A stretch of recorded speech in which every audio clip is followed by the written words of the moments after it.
En este día les saludamos dándole muchas gracias a Dios por permitirnos estar nuevamente en este tiempo devocional. Sabemos, porque la palabra de Dios lo deja ver, de que cuando la palabra de Dios se proyecta, cuando la palabra de Dios se enseña, definitivamente en cada una de las personas que deciden escuchar hay un cambio, y hay un cambio sobrenatural. La vida de estas personas pasa de muerte a vida. Las formas como estén viviendo la vida pasan de la desesperanza a la esperanza. Y cuando digo esto, lo digo pensando en algo que estaba pasando con el pueblo de Israel en el momento en que él estaba siendo sacado de la esclavitud, en donde estuvo por 400 años, por algo más de 400 años en Egipto, bajo el yugo de Faraón y bajo el yugo del pueblo egipcio. El Señor empieza a sacarlo y escoge un libertador. Ese libertador se llamó Moisés, y a Moisés el Señor le entrega una palabra que dice que él lo iba a llevar a la tierra que fluía leche y miel con este pueblo para cambiar la historia del pueblo. Le iba a entregar la tierra que Dios había prometido a sus antepasados, había prometido a Abraham, había prometido a Isaac y había prometido a Jacob, y en Dios estaba el plan justamente de que esa palabra llegase a su cumplimiento con este pueblo.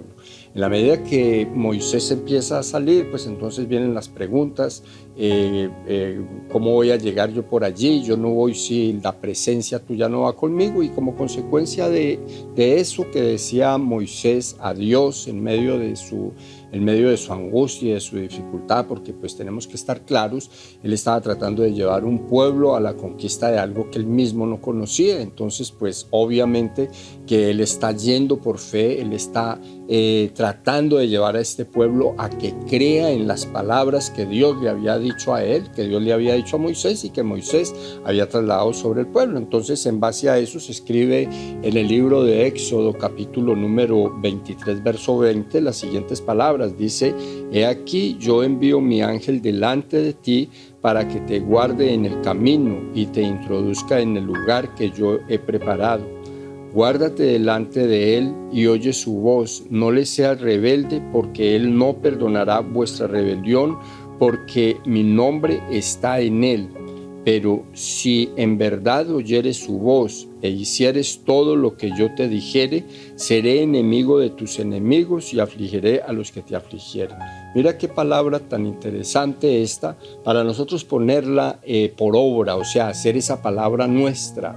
¿Por qué razón? Porque no importa de dónde nosotros vengamos, no importa nuestro pasado, no importan las situaciones difíciles que hayamos vivido en un pasado, si nosotros ponemos esta palabra, o sea, primero que todo, si la entendemos, si la creemos, y luego si la ponemos por obra, nosotros vamos a ver cómo y de qué manera esta palabra, así como fue anunciada para el pueblo de Israel en aquella época, hoy es anunciada para cada uno de nosotros, para cada uno de los que están escuchando esta palabra, porque esta palabra vuelve a tomar vida. Entonces es bueno que usted que está escuchando este tiempo de devoción entienda que la palabra de Dios, las Sagradas Escrituras, desde el Antiguo Testamento hasta el Nuevo Testamento, o sea, desde la primera hoja impresa hasta la última, ha sido impresa para que cada uno de nosotros logremos mirarnos a través de la palabra de Dios, logremos identificarla como lo que Dios tiene para nosotros. En este caso nosotros vemos cómo Dios está interesado